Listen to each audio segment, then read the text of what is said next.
Yes, indeed. Welcome into the season finale of Rip N Riff here on the Better Sports Network and Fantasy Alarm YouTube pages. That's Jared Moore over there to my right.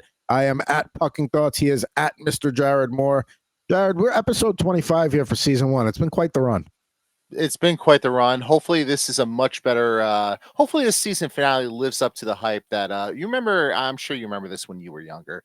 Who Shot Mr. Burns, when that was the season finale. Of course. It was the talk of the summer. Who shot him? The entire summer talking, and this is pre-internet, and then they, decided it was Maggie Simpson. And it's just like, really? But that's neither here nor there. Hopefully we can live up to those lofty expectations.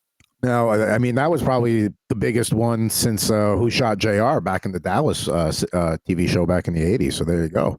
Now, we're going to go out with a bang. We're bringing back a guest here who we had a lot of fun with, ripped a lot of cards with.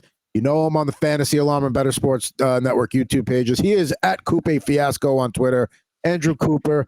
He got a box of Panini Prizms, and he reaches out to us. He's like, I want to rip them open. But I got him, boys. Let's go. I secured the bag. We got to get back on Who Shot Mr. Burns. We're shooting him today. We got the funny thing is I did get one, and then I found another, and I was gonna open one, but then I thought I'll let the boys pick. Do we want to do disco prisms or laser prisms? So it's I know the laser ones are orange. I don't know what color the disco is. So. Can you hold the disco? Hold them a little closer, camera, just so we can see. It's a little tough to see because of the lighting. I'm gonna lean disco. Yeah, I'm leaning disco too. Let's go disco, dude. Let's get crazy. Get crazy. So that's what you're ripping today, Adam. What are you going to be ripping? So we won't do the whole box. I got a little blaster box here of the Upper Deck 2021-22 SP. We'll pick a few packs out and we'll go through that. We are looking for, what are we looking for here? We're looking for autographs, game one jersey cards, rookie cards, Cole Caulfield, Quentin Byfield, Trevor Zegras. We know all the rookies and Coops. It's all the rookies from this year.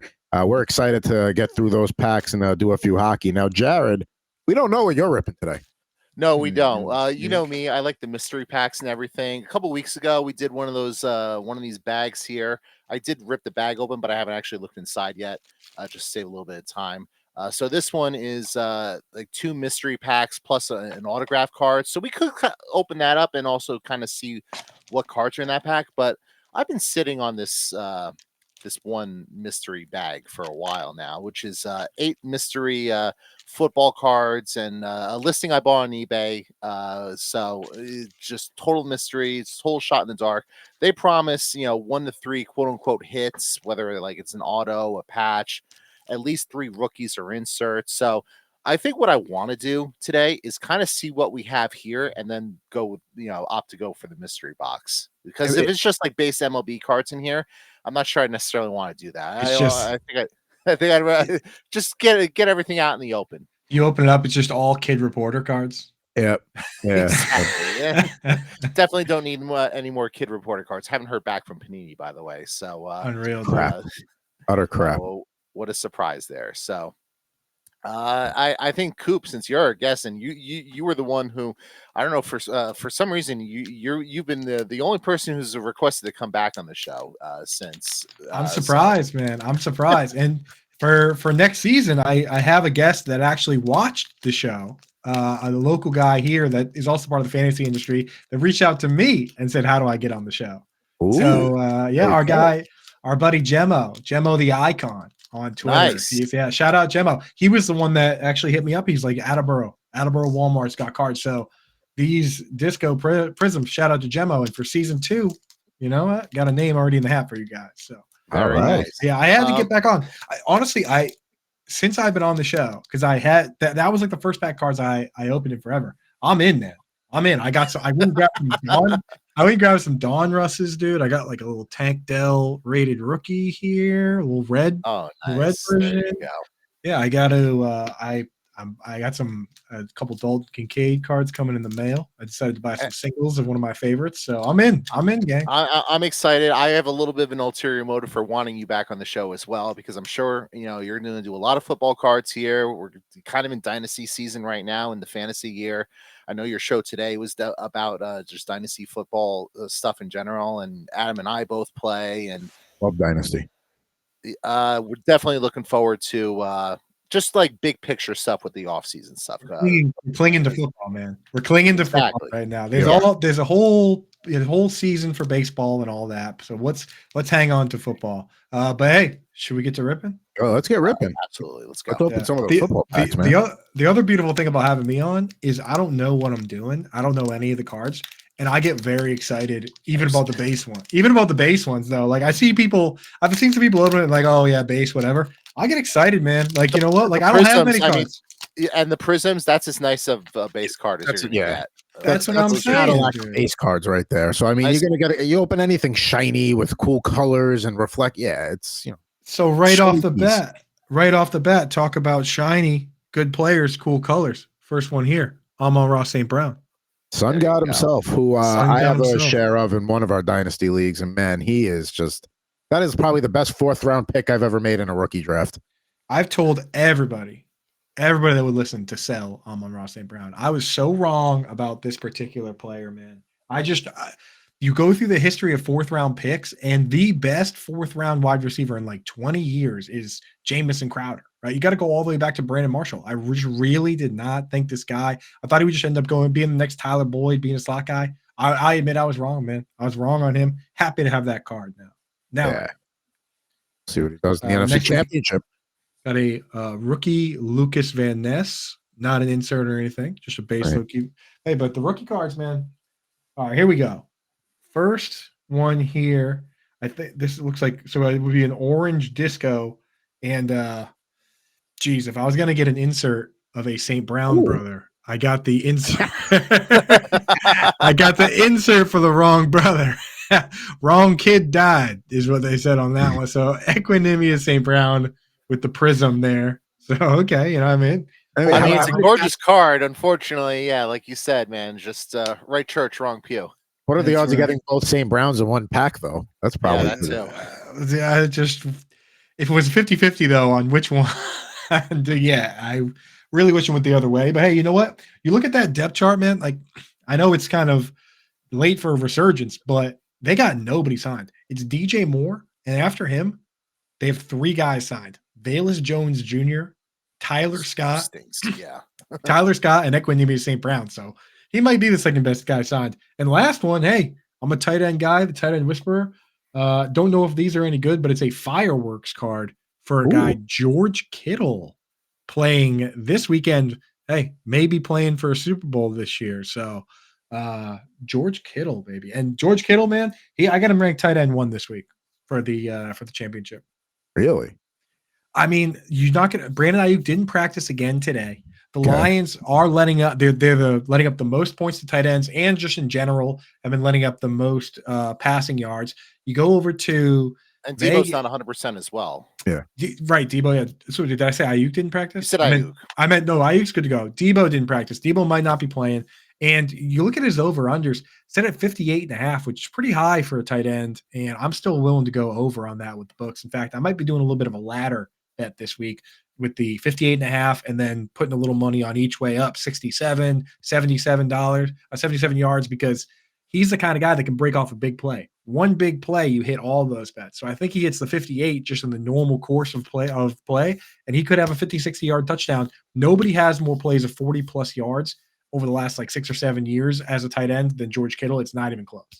Those are the parlay bets I always want to make, and then I get mad because FanDuel won't let us do that in New York. So what I do is I don't parlay them. I do ladder where it's like so I go into Kittle and I say, okay, I'm going to put $100 on him hitting over on 58.5 as a standalone bet. And then I go to the alternate lines and I put 25 on the alternate line, 67, and 25 at 77, and 25 at 99. So if he each way up, so if he hits the bet by the second quarter, I'm like, all right, I made my money, and now it's house money. And each time he goes up, I mean, 99 yards is plus 500. It's almost like a parlay payoff at that point. Then exactly, it's plus 500 with the top one. So if he has a 100-yard game, I collect on all those bets, right? So it's kind of fun. Unless he hits the under on the 58, and then I lose all the bets, and that's actually that's no fun. And that's bad. And then I just rip a pack of cards and cry into that. So yeah, that's the first one. Yeah. All right, go for another one. Let's go do for it. another one. Okay. How many come in the packs that you have, Bernard?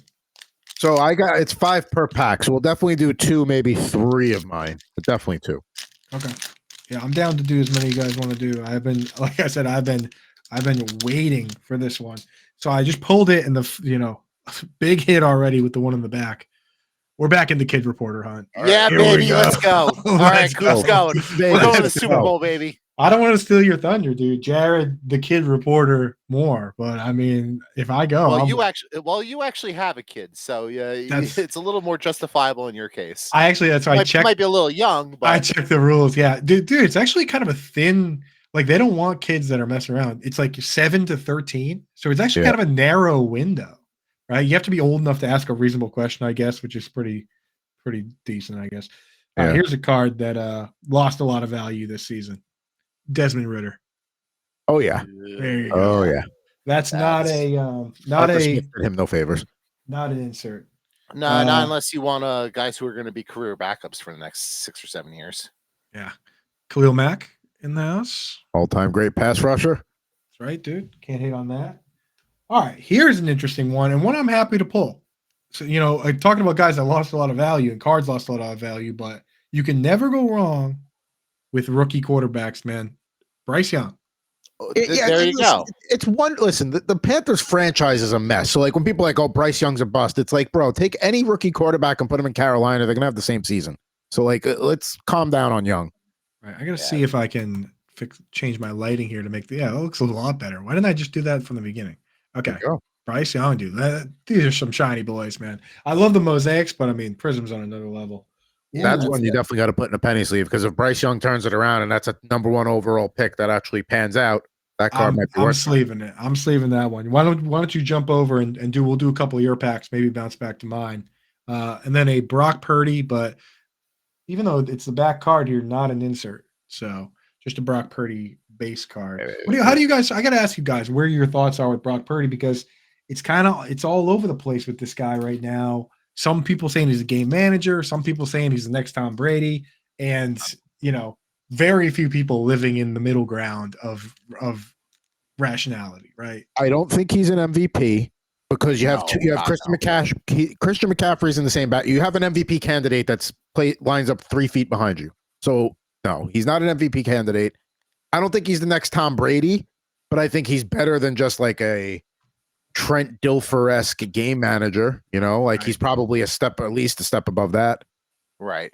I think if you were going to write down on a piece of paper the most valuable 49ers in order, how many do you write down before you get to Brock Purdy? So I would write down at least 3. Christian I have 6. 6? Okay, let me see if I can think about the defense. Let me see if I can put 6. So number 1 is probably Trent Williams, to be honest. So it's either Williams or, obviously Christian McCaffrey. You got to name McCaffrey. Trent Williams, incredibly. And this is a take I've had for a while, that this particular player, he's graded out as like number 1 or number 2 on Pro Football Focus multiple times now. And not just at the line, but as an overall player, if they can't give him an award for Offensive Player of the Year or MVP, then they need a lineman award. Simple as that. Like, why is there no award for the best offensive lineman? Like an Anthony Munoz award or something. I think we talked about this before, right? Like, give the guy something.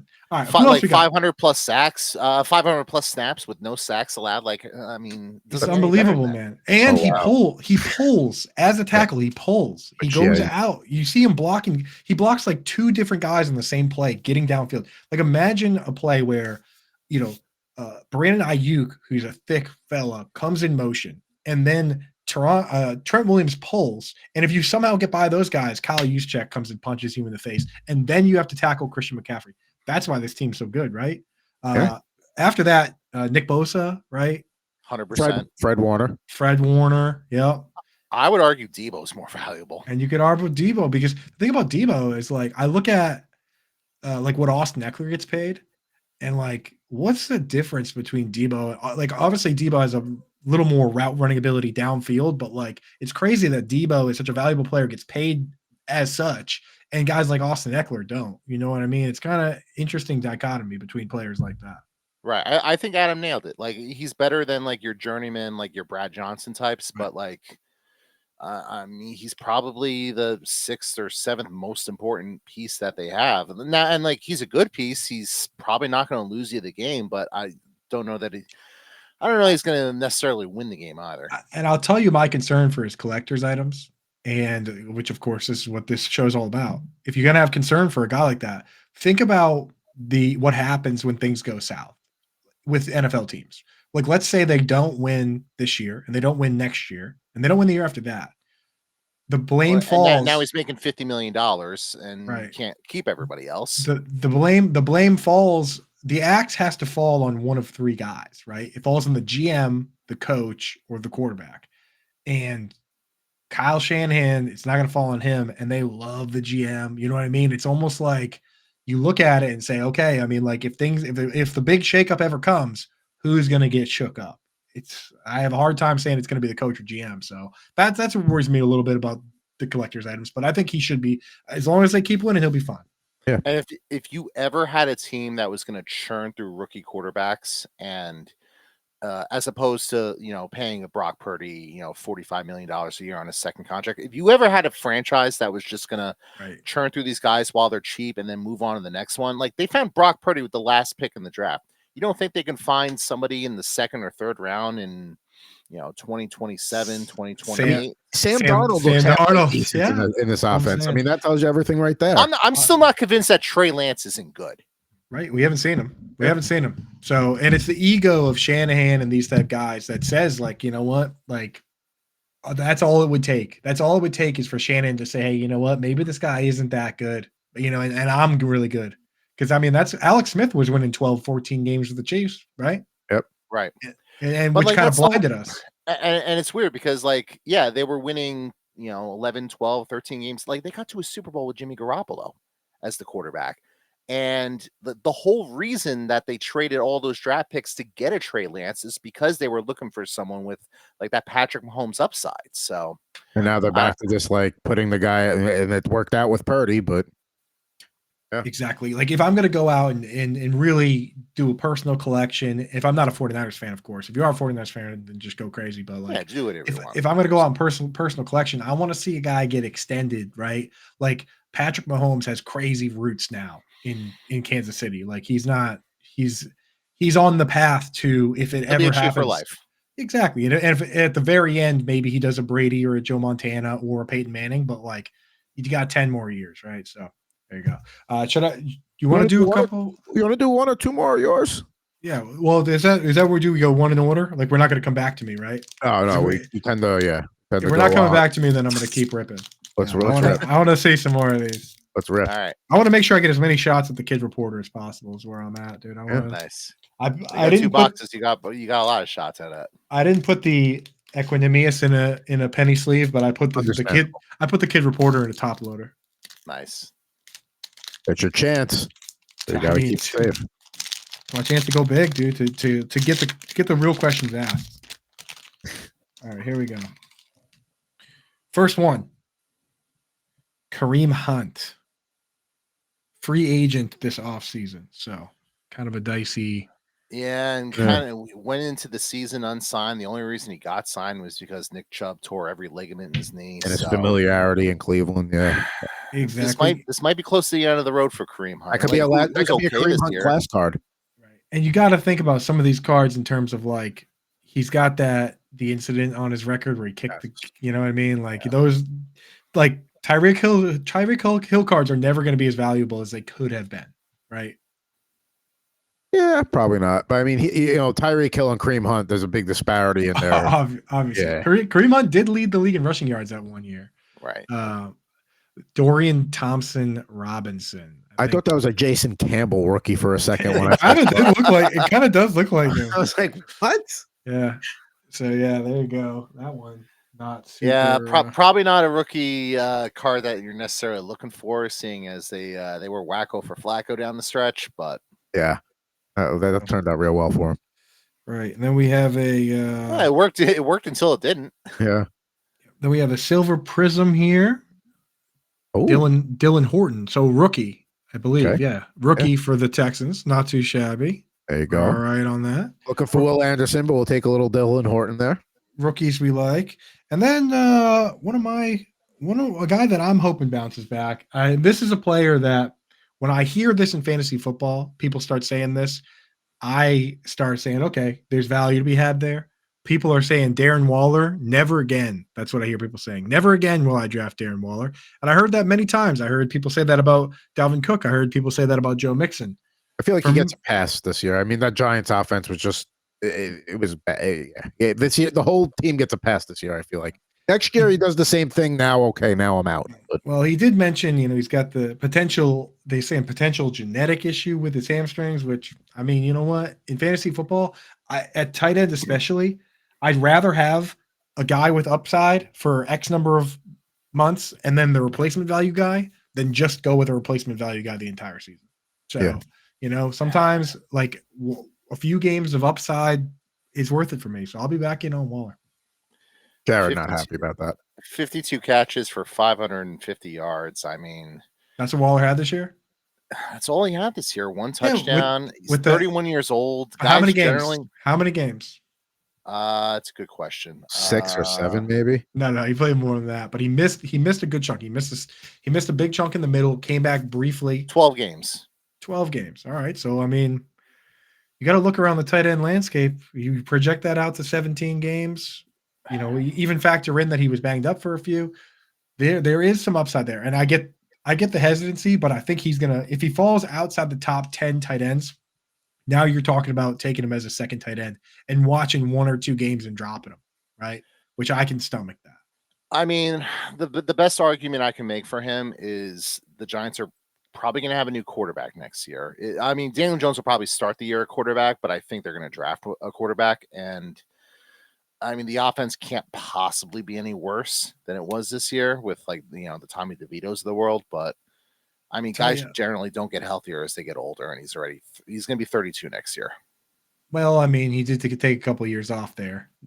Not really. Yeah, I mean, there's not as much tread on the tires. No, there is though, because there's the hamstring injuries. Trust me, there's way more downside than there is upside. But my point of the tight end position is that once you get outside the top 10, we don't even care about the floor, right? It's like you're throwing darts, and if Darren Waller gets hurt again, you just cut him. But you're right, Jared. If he goes even at tight end 7, then we don't do it. Right, then we don't do it. So, but I'll tell you this: from the Daniel Jones point, think about Evan Engram, top 5 tight end in fantasy with Eli Manning. Plays with Daniel Jones, does nothing. Plays with Trevor Lawrence, back-to-back top 5 years. So maybe it is a little bit of Daniel Jones issues there. Maybe that's hurting the tight end. trying to be nice for the Giants fans out there. So, yeah. Hey, I laid low the other day when you tweeted out. It's a shame that the greatest team in NFL history didn't win the Super Bowl. It took every fiber of my being not to reply to you and said, "Wait a minute, the 2007 New York Giants did win the Super Bowl." You got me. The thing is, I appreciate you holding your tongue. Plenty of Giants fans did pile on there, and I was stirring the pot with that. I had the big spoon out with that too. Exactly. Which is called. That's how it's like. Yeah, I was like. All right, who wants to go next? You want me to see what I have for the mystery? Yeah, I was going to go next, but no, I really got to see what's in this mystery. I got to see what's in the thing. Yeah. So let's start with the mystery bag first. Let's see what the mystery packs are, because if it's just baseball card packs, I don't even know that I necessarily want to do it. I'd rather see what the unknown is. So our baseball. Yep. I mean, it's 2023 Topps MLB pack, just a basic pack here. A Topps Heritage baseball pack 2023. And our mystery autograph card is a Leaf Elijah Molden card. So shout out to Elijah Molden. Former Washington Husky. There you go, dude. How about that? Was he with the Titans, I think? Yes. Yeah, that's kind of a letdown. So I kind of want to see what's in this mystery bag of NFL cards. Because I think if it's a crappy 8 cards, we'll and this is NFL. Sell our idea out there. And this is NFL, and like the very first one I'm looking at is a Matthew Stafford card. It's in this little plastic wrap here. So all right, I like that. Yeah, I'd rather do this one to be honest. Let's get in there. Yeah, let's go. I want to ask you guys just a general question. Sure. Which sports cards do you think in general are the coolest looking? because I was going through some of my old cards. There's something special about baseball cards, man.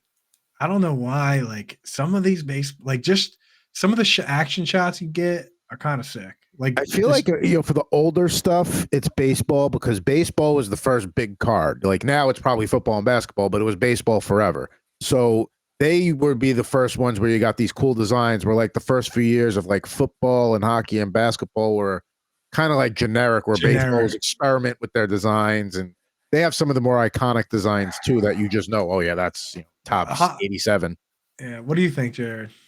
I would agree, but like I have some hockey cards that I literally just put aside just because like the image on the hockey card is hysterical. I'll have to look through it and see if I can find one while Adam's opening some of his. But like I have one of like Garnet Hathaway where he looks insane, which is one of the funniest cards I think I have in my collection. I like some of the diving catch cards in baseball, and like the Ricky Henderson holding the base and stuff like that. Like I don't know, going through the football ones, it's like they're all very similar. Just a kind of guy holding the football doing one of these. Oh, kind of like Matthew Stafford here on this. Every football card, every quarterback card looks exactly like that, does it not? Like and that is like your classic NFL quarterback stance. You get the balls in the perfect spot, perfect fundamentals. It is a good looking. It is a very good looking card. It's a classic look, but it's like, yeah. I guess the baseball ones where they're holding the bat, there's a million of those too. 100%. We just spoke about Daniel Jones. I don't believe this is a rookie card, but a cool card. Nice card here. That's a good card. Yeah, I mean, it'd be nice if Daniel Jones didn't look like he was playing Eli Manning in the Eli Manning Lifetime movie, but just mouth open. Kind of is what it is. How about Adam? That's it right there. That look you just get. He always his mouth is just ever so slightly. It's a gape, just a tiny bit. I started watching the Monday Night Footballs with them because I never watched them in the past. Oh, the Manning cast? Yeah, I enjoy that, dude. That when they had on who'd they have on this week? It was so good. They had Ray Lewis on, but they had on a former offensive coordinator for the Colts. Oh, they had Bruce Arians on. Bruce Arians is so good on there. He's a character, Yeah, even though he definitely did a little swearing, and they were like, don't do that. Like, what are you doing? Like, we're on live TV, but like, man, Bruce Arians, great guy.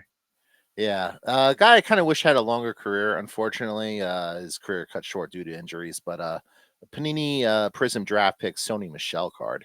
Oh yeah. That's they knew it too. They knew it too. He was very good early on there, but I mean, it just the part that hurts as a Patriots fan is that they knew about the knee and they picked him over his teammate Nick Chubb. So both of them went to Georgia, and they could have had Chubb. That would have been a different story for the Patriots. Even though Chubb's knee is hurt now, you got a lot more out of Chubb than Sony Michel. For sure. We got a Panini Prizm base card of Jonathan Abram with the Las Vegas Raiders.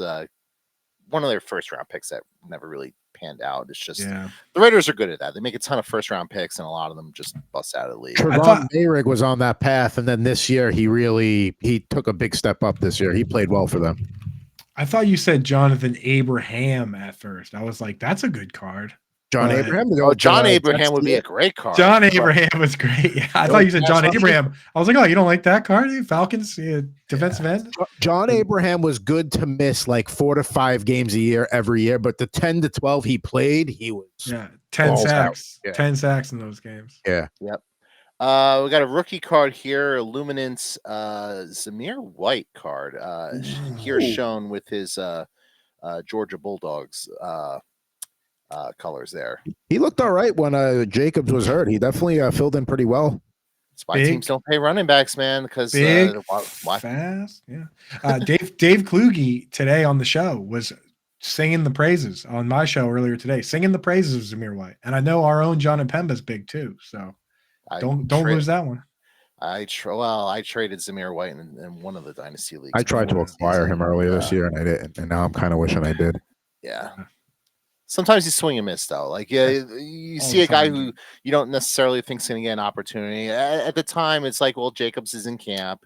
Right. He's going to play. I kind of need something else right now. So that was sort of the justification for the move. You got to, as long as you stick to your system, right? And that's the thing. It's the same thing with like gambling, right? Like when you're gambling, as soon as you go out of your system and start doing crazy things, that's what you can regret. But if you have a system that works, right, and you are constantly trading away guys that you don't think are going to hit based on your system, then and every once in a while you're going to miss one, right? Like I've traded away a million guys, Gabriel Davis and Darnell Mooney and Jacoby Myers and Keelan Cole, and it felt good. But it hurts really bad the one time you do trade away Amon-Ra St. Brown or a Zamir White or somebody. But in the grand scheme of things, you probably got more back with your system.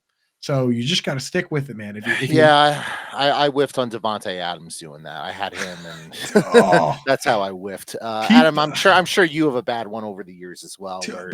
People forget 2015, guys, folks are ready to give up on Devontae Adams. He had very bad drop problems. He had concussion issues, right? Like people were, you weren't alone on that either. I'll pull up a Reddit thread where the people were saying that Jeff Janis was going to be the guy, and Devontae Adams was done.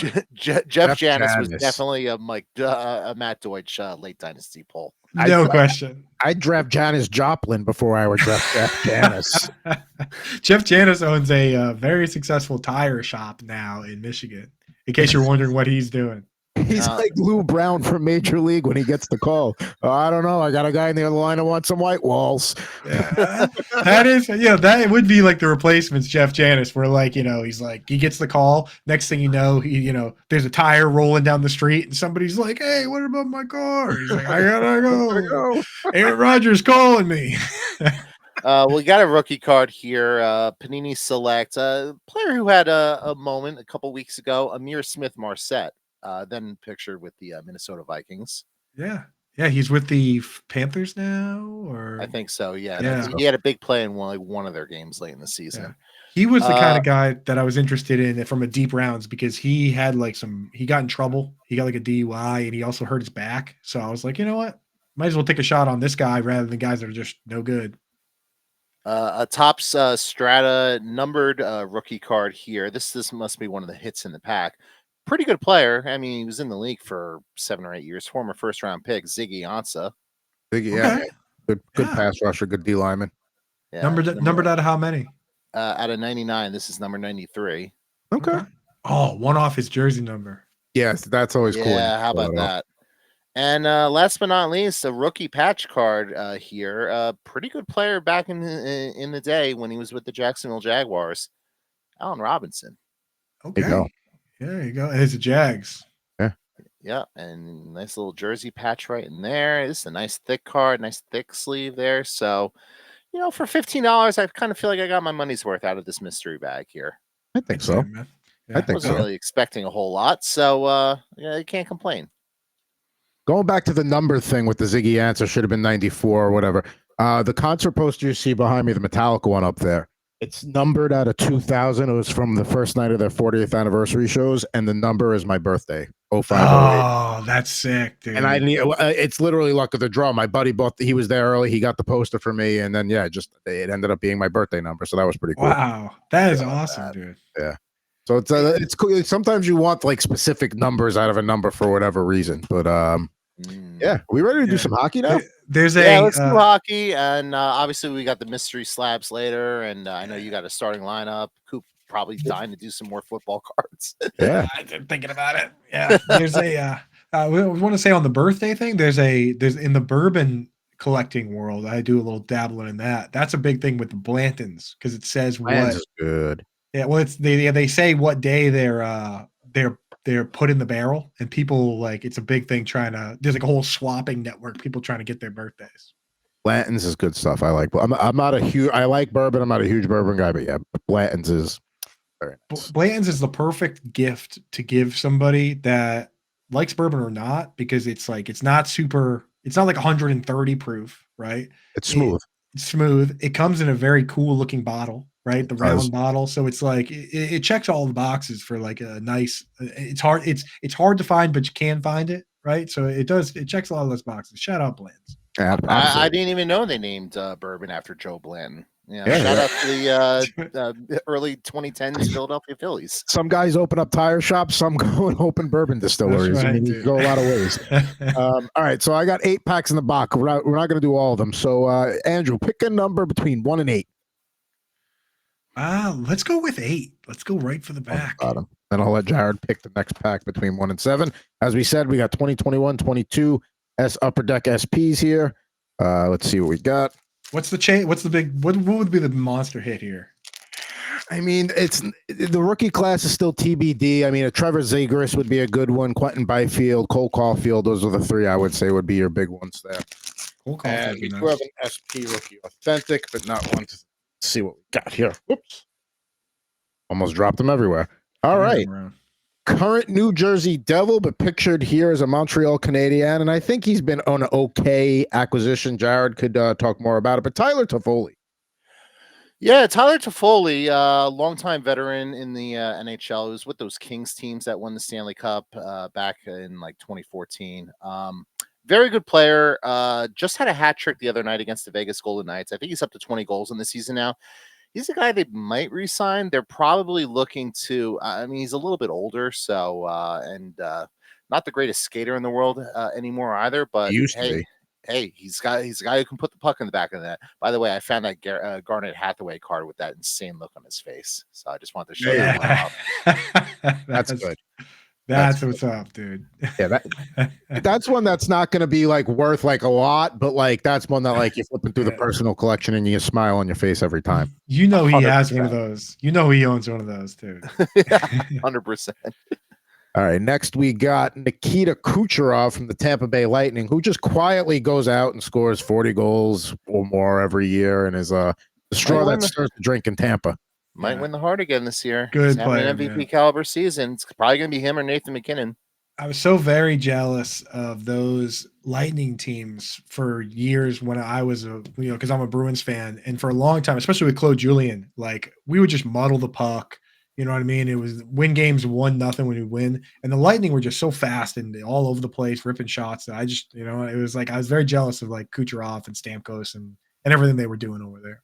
I mean, John Cooper, he knows what he's doing down there. He's a hell of a hockey coach. He runs a good team down there. It's just more fun to watch. Like some brands of hockey are less fun to watch than others. Now the Bruins with Pasta and Marchand is a little more fun, but there was a period there where it was like just Bergeron cutting off angles and you know what I mean, like just stifling the puck. It was not fun for a period there. They were winning, but boring. Oh, yeah, it wasn't the most exciting level of hockey there, but hey, Bergeron, one of the best centers of all time. Now we got a blue parallel here because if you look on these cards on the bottom, you see the little like silver trim there on the border. Mm-hmm. On this one, this is a Tristan Jarry Penguins card there, and you can kind of see it's a little blue on the trim there and the reflective SP there. There you go. Having a decent season with he's having a good year. The Penguins are not having a good year. That's the problem with the Penguins. Sidney Crosby's having a good year. The Pittsburgh Penguins are not having a good year. But you know, the Penguins are the Penguins. They are not done until they're done because they can all of a sudden rattle off 8 or 10 and then they're back like in the wild card picture and stuff. So I'm not ready to write them off just yet. They can get hot, dude. I need Malkin to pick it up in my fantasy league. I'll tell you that. He's been up and down this year. There are weeks where he's amazing and there are weeks where it's like, good luck, man. He's 37. He and Letang always miss a little stretch, right? Those two. Yeah. We'll see. All right. We got Drake Batherson not having a great year with the Senators, and neither is the Senators themselves. So there we go. And then first name, I don't know who that one is. I don't even know who that guy is. He should be a top 6 player for them, but he's not. And now we have a rookie SP rookie authentics, Cole Lind, Seattle Kraken there. We'll see how he pans out, but again, you know what? I know they're still they're in their 3rd year, but I really think they did a good job with their jerseys and their logo. This Kraken, they really nailed it. Yeah, I love that. I think the Knights did an incredible job too. I wish every team could just get a reset because they, some teams stuck in their ways and there's just better options out there. How do we feel about the shiny helmets? If you've seen them, the Kings did silver, the Golden Knights did gold, the Canucks just did like a blue one the other night. It looked good. It looked good. The Canucks one was. Wow. Those are the exact ones where I wouldn't like it if they were their full-time jersey, the helmets, but I like it as like a one-off. They're getting more experimental with the helmets. It used to be like your color at home and then the white on the road, but like the Sharks now will wear the teal helmet with the white jersey, and I'm like, oh, that looks good. You know, like it's nice that they're getting experimental. So that's one pack in the book. What do you got? I'm glad. I'm glad that they're getting that back in football too, where it's like for a while they were like, okay, your helmet's your helmet, and now they realize like, okay, we can. The technology's good enough. You can have multiple helmets, right? Well, I mean, just look at how many basketball jerseys do NBA teams have? How many baseball jerseys, spring training jerseys, batting practice jerseys? Like all this revenue, and you're stuck in the mud. Like, nope, the helmet's got to match. Like, you can sell all these alternate helmets, you know, just like you sell the mini ones that you have now. Like, what's wrong with you? How many jerseys do the Diamondbacks have? Oh God, a ton. Like not as many as Oregon. Oh yeah, because Nike. Right? Oregon's the most egregious. Yeah. Well, that's Nike. That's Phil. They got Knight's. that Nike money. Phil Knight. Yeah, Phil Knight went there. So, but I will say, I mean, the Diamondbacks, dude, it's nonstop with them. They they got a lot of colors, so they could go a bunch of different ways. And Jared, pick a number 1 to 7 for the next pack. 7. By the way, speaking of the uniforms, did you see Adam? Did you see the Yankees are changing their road uniforms? They're getting rid of the white trim. Really? Ooh. So on the numbers, so it's going to look more like the uniforms from like the 1930s. It's just going to be the navy blue on the gray, and that's it. The two-tone. Yeah. I saw somebody floating the idea around that they should go with, instead of the white pinstripes, go with like a champagne cream color with the pinstripes for that old look. I would love that. No. I think I'd like that. Maybe like as a Sunday jersey. I do like. I don't know why I'm a sucker for the cream jerseys.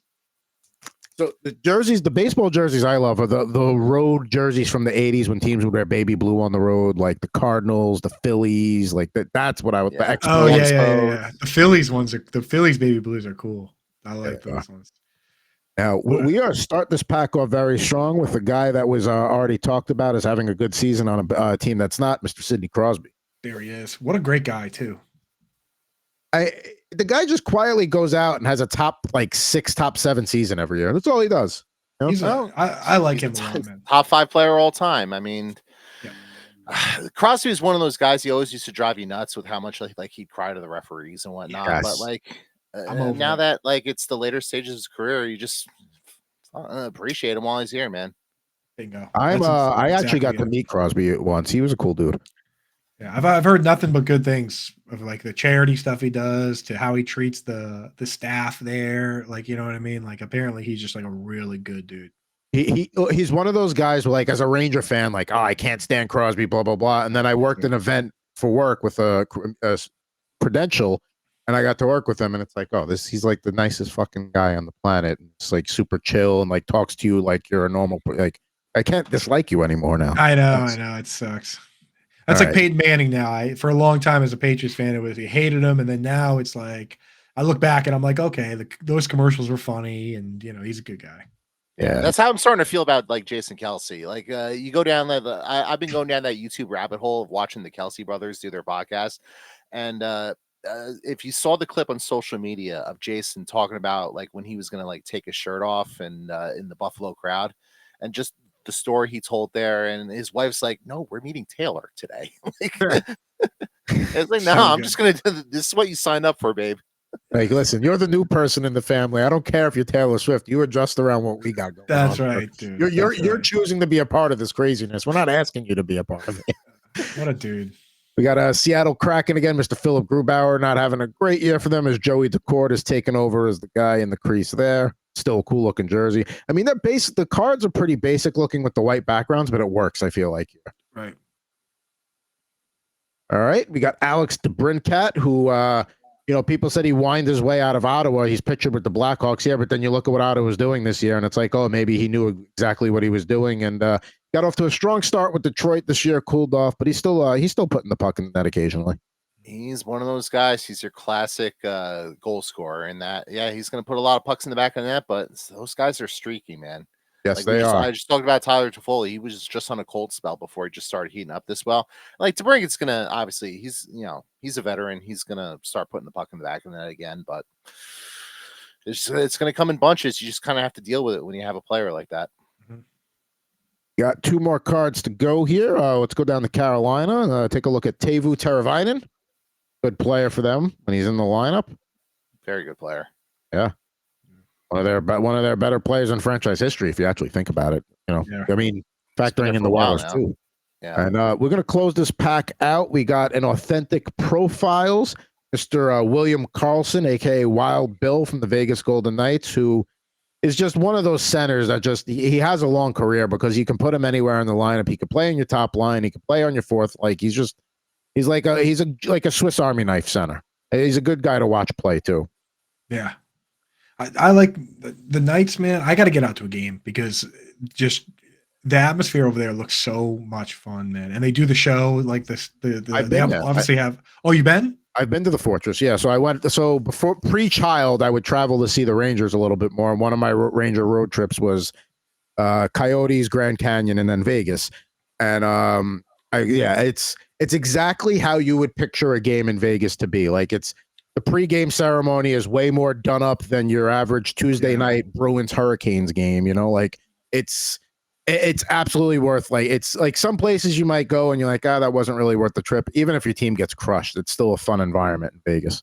Yeah, I've watched a bunch of those intros on the on YouTube. Just like they go all out, man. Of course, and it's Vegas, of course. So the thing that blows me away with the Vegas, and like, yes, the Raiders moved there and there's Raider Nation, but like the first team to go to a city, that city will always have a special place in its heart for it. Like in Phoenix, it's the Suns. Like you could talk about the other teams. The Suns are their number one team.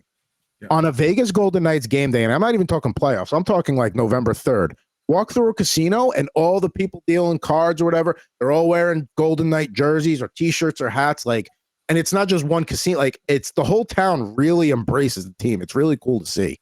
That's awesome, man. I love that, dude. Vegas, man. I got to do a Vegas trip that's like I've wanted to do one like that's like with my wife where I could just go and enjoy stuff like that. When I end up out there, it's usually for like a bachelor party or a conference, and you don't get to do all the touristy stuff. You know what I mean? Like bachelor parties, just I'm over that. I want to go to like Cirque du Soleil and go to a Knights game, right? And do all that stuff. Like the stuff that you don't do when you're out there, and with the conferences, you got to go and do all that. It's actually one of those things. I'm glad I'm not going out there for the Super Bowl this year in a work capacity, because if I was, I'd probably just be sitting at the 2-5 no limit table. Yeah, exactly. Playing all night as soon as my shift's done. Yeah, exactly. You know that one point of the night where you're like, yeah, let me get a beer, and they're like, we're only doing coffee now, and you're like, oh my goodness, how long have I been here? Hey, it's gonna be a mess in Vegas. I mean, I'm sure it's gonna be well organized and done, but the Super Bowl in Vegas, it's gonna be insane. I will say though, going back to the Golden Knights, it does help when an expansion team goes to the Stanley Cup in their first year. How much they would have embraced that team had they had a typical expansion season and gotten 47 points and missed the playoffs, were eliminated in February. I don't know. Yeah, I'm still mad the rest of the league screwed up the expansion draft, but that's neither here nor there. You ready for a mystery slab? And Vegas jumped all over it. They took full advantage of that. So kudos to who the hell was the GM at the time? The former Capitals GM. I can't think of his name. George McPhee. There you go. Yeah, they crushed. Yeah, let's get that mystery slab going. Let's slab it up. Yeah, we got the last two here. The last two I have. So hopefully we finally pull that Kevin Garnett one. That'd be or the Kirk Cousins. There's a big ticket in there. Celtics or Timberwolves? I don't know. We'll find out. So I would root for Celtics, but Timberwolves might be cooler. Well, how about we start with it's a player we've already mentioned on the show, a 2021 Panini Chronicles Nearman 8 rookie card from your San Francisco 49ers, and it's not the first time we've pulled this card. Yeah, Trey Lance. Trey Lance, right? There it is, dude. Well, you got to stash them. Can't sell. You gotta stash those right now, just in case. 100%. Yeah, I feel he's gonna get a shot somewhere. He has to, dude. He has to. It's probably not gonna be Dallas, but it's such a low selling point right now. He would be like there. I was going through the history of first round picks and the number of snaps they've taken, and if he doesn't get another shot somewhere, he'll be far and away the guy that has gotten the lowest snaps as a first round pick. Like even Paxton Lynch got double or triple as many snaps. Even Paxton Lynch got more of a shot than he's got. So he needs to get a shot somewhere. Yeah, like even Josh Rosen got a full year. You got to let him play, dude. And the Dolphins gave a second-round pick for Rosen. I mean, like, just give him a chance somewhere. Yeah. All right. Well, last mystery slab. We have a 2021. Come on. Panini Mosaic. Gem and 10. Kevin Garnett. Let's Yeah! go. Yes. There it is. We've been The waiting 10. all season for that guy right there. There he is. Very last one, and we finally get the Kevin Garnett card we've been looking for. Wow. And that is the T-Wolves, right? Yes, it is. T-Wolves. I'm telling you, even as a Celtics fan, and I love his time here, and I love him, I feel like the T-Wolves Garnett is like so classy. He was so good on the Timberwolves. He was so good, and he was intimidating. Like he Oh my had God, he had that edge to him. horrifying. Yeah, He's still intimidating. He was horrifying, bro. Yeah. You see him now in those commercials for BetMGM with Jamie Foxx. He's still intimidating. Oh my God. Have you guys seen Uncut Gems? yes, I'm with Adam Oh Sandler. my Yeah. God. He is scary in He is Uncut scary in Gems. that, He's yeah. like, why would you show me it if I can't have it? Like that is serious. You got to check that one out, Jared. But make sure you're not stressed out the day you watch it because that is a stressful Yes, it is. film. I can't take Mike Francesa seriously as a bookie.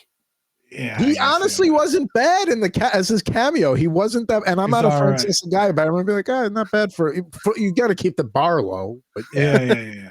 They didn't ask him to do too much. I mean, That's good. You probably don't want to do that. Dude, do you guys remember? Do you guys ever see that movie? That's My Boy, the Adam Sandler movie. I remember it. I didn't see it though. So it's terrible, but Rex Ryan has a cameo in that. That is unbelievable. It is so funny, dude. He plays Adam Sandler's accountant, and he in the movie he's a huge Tom Brady fan. So, Adam Sandler's tearing up his office, and he's like, "Dude, not my Tom Brady poster. That's my favorite one." And then he's like touching it. He's like, "Look at him, just the right amount of scruff." And I'll tell you, don't even watch the movie. Just go to YouTube and watch the clip. Rex Ryan actually crushes in that movie. Go back to Garnett for a second. One of the more underrated Sports Center commercials is when they're trying to come up with the nickname for their bit version of the Big Three with Scott Van Pelt, with him, Ray Allen, and that was a good one. Yeah, when he goes, "Are we Hoosiers?" Yeah, we Hoosiers. Austin 3 Party. It's Boston 3 Party. So I'm glad we find. Oh man, that was an all timer moment. That's how you. We're almost at the end of the season. That's a nice way to put a bow on the mystery slabs. And the mint 10, dude. Yeah, and it's a gorgeous card as well. I mean, I'm gonna wind up reselling a lot of these mystery slabs. Not this one, my friend. Yeah, that's sick, dude.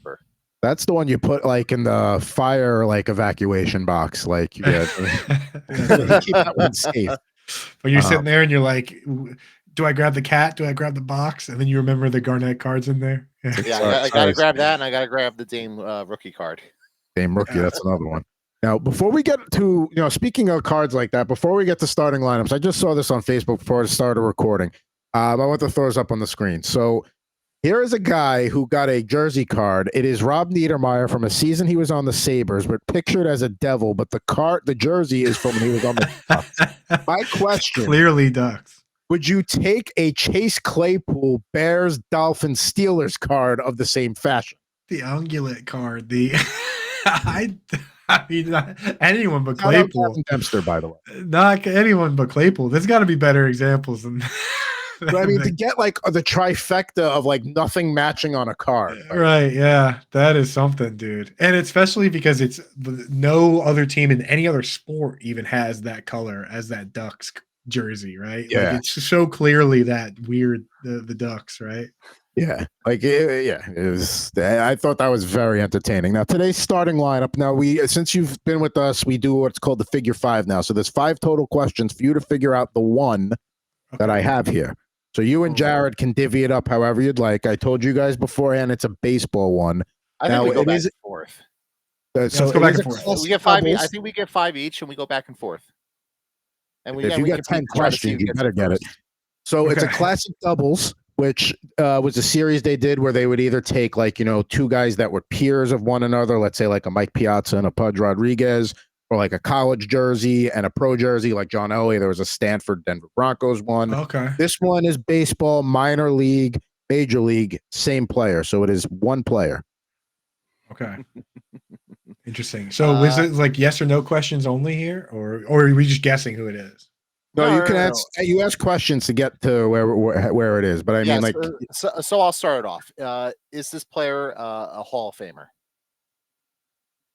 I actually have to double check that. I don't think so, actually. Okay. And then Yes, figure it out he is for a Hall of yourself. Famer. Not to exclude. Is a Hall of All right, Famer. so there you go. He's a Hall of Famer. Okay. Is this player a pitcher? No, good question because you just cut out like half of. Half so the that's good. players. Yeah. You cut half of them. Is this player an outfielder? He is How's- not an outfielder. Okay. So infielder or catcher? Doing a good job, like hacking away. Hacking away. Is this player play in the American League? Yes. Is this player a World Series champion? Yes. So we got 3 questions each, 2 to go, correct? Each? Yeah. Two World each. Series champion. Okay. It's minor and majors, but that Yeah, so doesn't really it's help. the That doesn't same really help players. us. That doesn't help us. Yeah. Not Okay. unless you really know your minor league baseball teams and who played there when, because they change all the freaking time their affiliations. Yeah. Seriously. Okay. Did this player play in the AL East? Yes. Okay. That's our wheelhouse, baby. 1 question to go from Coop, 2 from Jared. Did this player play his entire career with one team? Ooh, good question. Yes. Nice. So it's not Johnny Damon, Jared. No, He's not it's a Hall of not. Famer. He's not a Hall of Famer either. Nah, probably never will be, unfortunately. Well, for him. I mean, pretty good career, though. Yeah. Just didn't have much of an arm. Okay. Well, did this player play for the Boston Red Sox? No. Oh, okay. That really hurts me. That really narrows the number of names that I have available. Last question, Jared. Is it Derek Jeter? Correct. Wow. Just nails it just like that. Boom. Pictured with the Columbus Clippers, and they're fielding a ball with the Yankees and his road gray. So there you go. Good job. You know, would you have gotten there in 5 is the question. Probably, because I probably would have narrowed it down. I would have Yeah. found a way to narrow it down a little bit further. Right. There's a couple, like even as a Red Sox fan, there's a couple Yankees that I always have respect for, which Jeter and Mariano Rivera, like especially Mariano Rivera for me, like there's really no slander for him. You know what I mean? Like I don't think there's any Red Sox fan that is like, I hated that guy. You know? Like what? You know this? He was so cool, right? And the Enter Sandman comes out, and you know you're in trouble. Like it's just hard. Even as a Sox fan, I'm wearing Red Sox World Series stuff right now, and it's like it's impossible to hate Mariano Rivera. There's just like something admirable. The little Boston accent came out there too. Impossible. It's impossible, kid. Impossible. Kid, I'm it's just telling you, something to dude, admire about a guy Mariano. that he builds his whole career off of one pitch, and for 20 years, it's like go ahead and beat it, and it's like everyone's like, I don't know. Do? What are you gonna do? You're talking about guys that see him all the like, yeah, I know there's been Ortiz and Ramirez had their moments on him, but still, like most of there you go. That's nice. One of my favorite pieces right there, the autographed Mariano baseball. That's sick, dude. Yeah, I mean he's just good. Yeah, and good dude. Like you never. never.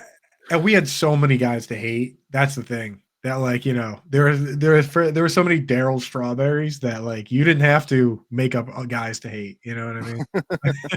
You got Alex Rodriguez. Like it was easy. It was easy to dislike a lot of them. Oh, so. I almost made the Alex Rodriguez, Jason Baratek double pack joke when Adam was set. The old face smush joke, dude. Yes, that's one of my favorites personally, man.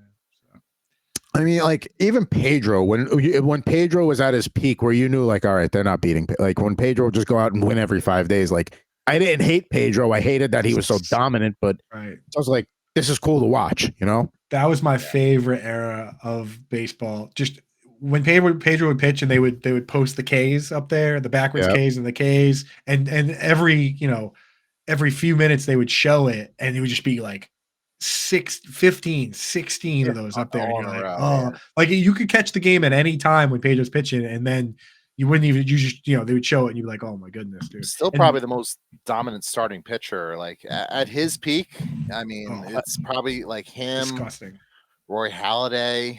And he was dominating even in Montreal before he got to Boston. My first Yankee game was Yankees Expos, and Pedro came out and just, the Yankees did nothing that day. He just was peak Pedro. Yeah. Man, he was awesome. I remember I cut class the last day of junior year because it was Clemens versus Pedro afternoon game in the Bronx. Clemens left with a hamstring injury after the first inning. I was so mad. Clemens, dude. Yeah. Rest in peace to Roy Halladay too, man. That's a shame. Yeah. And here's Jeter with the Columbus Clippers wearing 19 there. You don't see Jeter in a 19 every day. I can't even picture him.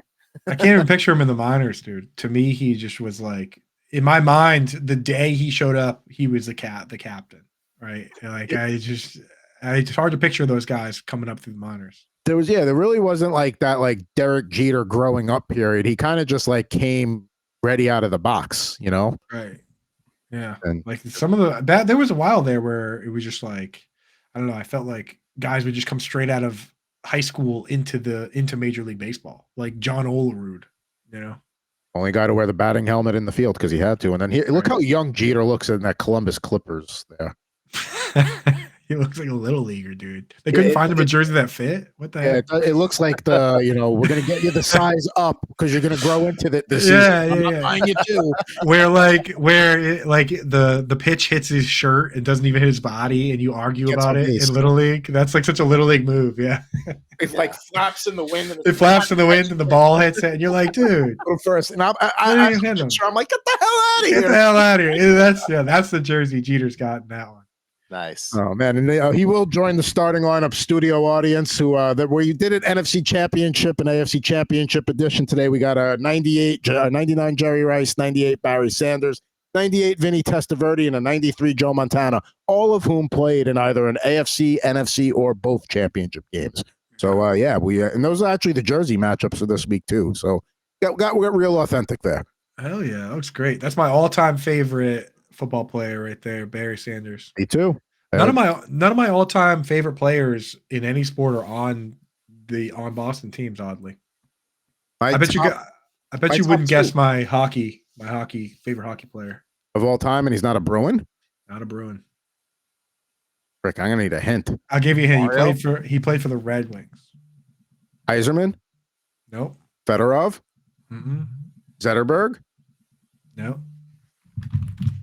Nick Lidstrom? You're running out of. I mean, you got to be getting close, right? Datsuk, the Magic Man. I love watching Pavel Datsuk. He was so nasty. He was so nasty, and he would just do ridiculous things that you no business doing, right? Like just ridiculous deeks and spins and that little they called it the Datsuk, his penalty shot. Like it was just yeah. It just like that. It had a flavor to it that was like, if anyone else did it and it didn't work, you'd be like, "What are you doing?" But he would get away with it. I love him.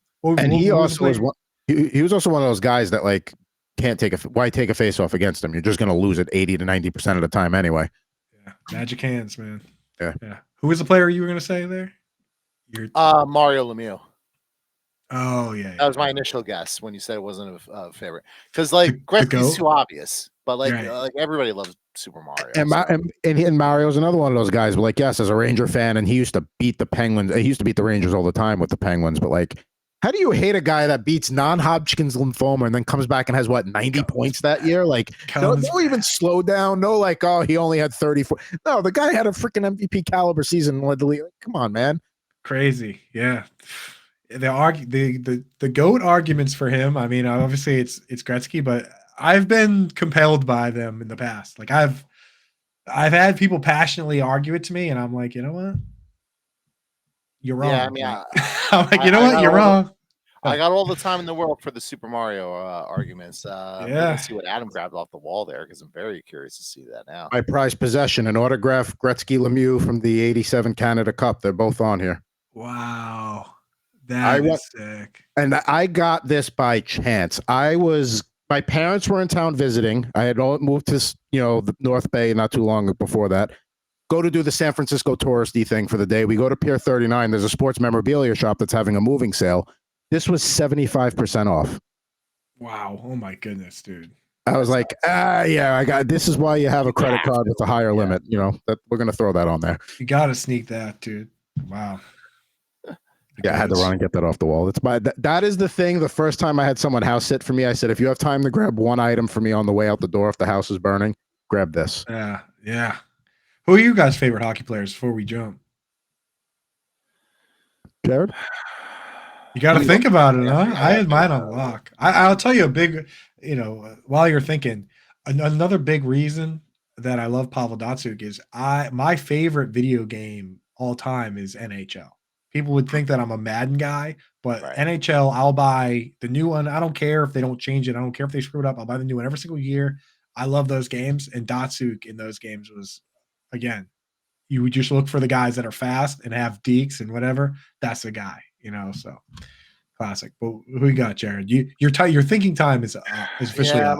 My thinking time's up. I mean, my favorite Devil of all time is Marty Brodeur. But yeah, if I was gonna pick someone from another team, I mean, how can you not? I mean, I know he played on the Devils too, but he primarily played other places. How do you not love Jaromir Jagr? Oh, the man. He's the coolest, dude. He's the coolest. And especially like all the legendary stories of Jagr off the ice between like the gambling, the women, like the late night, gym sessions. Now that he's, in his, I was going to say 40s, but now he's in his 50s. But and he's still playing professionally in the Czech league, on the team that he owns. So like, Jagr's just the coolest, man. He's the man. And his workout regimens are just legendary. I mean, he's like the Jerry Rice of the NHL in that regard, like in terms of working out. Him, Rob Brindamore, like I got to cover a few Ranger games with a credential. Jaromir Jagr is one of the thickest human beings I've ever seen in person. He's just like, if you punched him, you break a hand.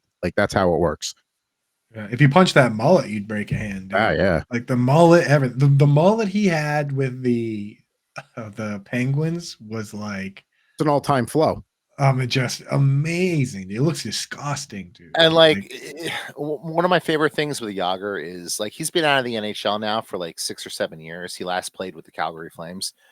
They won't put him in the Hockey Hall of Fame because he won't retire. Right. Yeah. He's not done, dude. He owns that team and he plays for the team. And it's so like, So when they ask the players, they're like, what do you think about him playing? And they're like, first of all, he can do whatever he wants because he owns the team. But like they all idolize him. Yeah, right. They're like, second of all, we love when he plays. Like it's the best, dude. Can you imagine? I do think part of it is him playing is what's helping to keep the team afloat to a certain degree because they play to see him. So I think that's part of the reason he still plays, keep everything going. My favorite hockey player is Brian Leetch, #1 for sure. Rangers defenseman, first American to win the Conn Smythe. Dominic Hasek, just to watch him. Teemu Solani, Henrik Lundqvist, and if I got to round out one more, let's throw Mike Modano in there. Ooh, Modano, dude. There you go. I got a buddy who looks. If you pull up like a picture of Modano as a rookie, my buddy looked exactly like him, like doppelganger with Modano, which is also cameo in Mighty Ducks. Yeah. Good player, man. Him and Basil McRae. Yeah, you guys had great goalies, huh, dude? Marty Brodeur. I mean, the Devils have had Marty Brodeur. I mean, they've had arguably one great goalie. Yeah, one great goalie. Corey Schneider for like 2 or 3 years, and now they get a bunch of guys who can't make. Well, you had Dominic Hasek. That's what I mean. Is that you had Hasek. You had. I mean, we had some good goalies. I mean, Tim Thomas won a Vezina. He went crazy. He went a little crazy. You got the best goalie tandem in the league right now with the goalie hug and Linus and Lena Solmark. Yeah, but I don't know. There's something to be said about Martin Brodeur, dude. So you must not be a big Sean Avery fan, then, huh? I mean, I'm not. And it's not just because of like whole Sean Avery antics. I think there's a lot of reasons to not. I think there's a lot of reasons not to like Sean Avery off the ice as well. Yeah. But the whole Marty Brodeur thing was a mess, dude. Calling him I will say, in Mr. Avery's defense, when I was leaving Sirius XM one day, getting in the elevators, and I had a broken ankle, full cast and crutches, and all that. Mr. Avery was coming off the elevator. He sees a guy standing there, and he immediately gets out of the way, like, "Hey, let me help you out." Blah blah blah. Like he was like, he's a douche, but he's not a total douche. You know what I mean? He does have at least a considerate side to him. We'll give him 1 point back. He's up. Was that before or after he was like taping homeless people on the street? That was well before he was taping homeless people on the street. That now not so much, but back then at least. Was that before or after he announced publicly that his teammate dating his ex-girlfriend can quote unquote have his sloppy seconds? That was just fantastic when that happened. And by the way, that was Elijah Cuthbert. Yeah, Dion Phaneuf. Yeah. Yeah, I would take those. Yeah, I mean, sign me up. Imagine if he had said that in the. I mean, that social media was relevant at that point, but it was not what it is now. Imagine he had said that 5-10 years later. Oh, he would be dead, dude. He would be murdered, bro. And I'll tell you, like, just the way his responses to stuff, it was just too good. Like when he did all that stuff to Martin Brodeur with the they called him Fatso. Yeah, when he goes, when they go, what happened? Pretty funny. I mean, to be fair, what happened out there? Fatso wouldn't shake my hand. Like that's not what happened. That's not what happened at all, dude. And like, in fairness to Sean Avery, Marty Brodeur could probably stand to work a salad in every once in a while. Yeah, I guess that's true. There may or may not be a Sean Avery jersey in my closet right now. Right.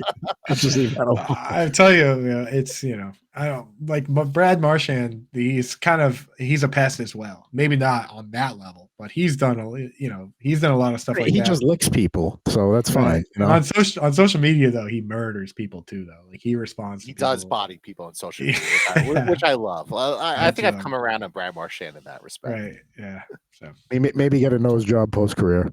Use some of that money, shave it down a little. It is an expensive one. But yeah, I mean, when he has time in the off season, maybe he could do that. And speaking of off seasons, we're about to go into our off season here, Jared. Yeah. Is it time to wrap things up for season 1 of Rip N Riff? I think it is, unfortunately, my friend.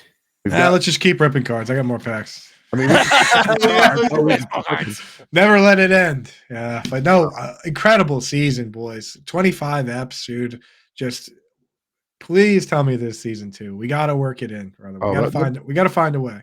There are things that are happening. Once those things get resolved, we will be back for another season of Rip and Riff, I think, for sure, Jared. Yeah, this isn't like Netflix when, the first season's a killer and then they just like cancel the show out of season 2 out of nowhere. Exactly. This isn't like when they had all those Marvel shows like Daredevil and this is more like a Curb Your Enthusiasm, where you can have a season and then it might go a little while before the next season. It's not like on a regimented schedule. We will be whack. We will be back, not whack. Yeah.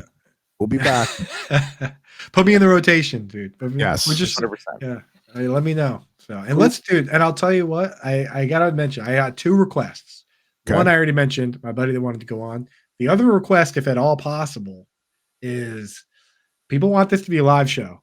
They want to see you ripping them live, if that's possible. I know it's a big ask, but it's cool to have people in the chat being like, "What did you get? Oh, that's so cool." So I don't know. Yeah, there's been some talk. I had a couple people that were like, "When are you going live? When are you doing it?" And I'm like, "Yeah, it's recorded, but I don't know." I wanted to mention.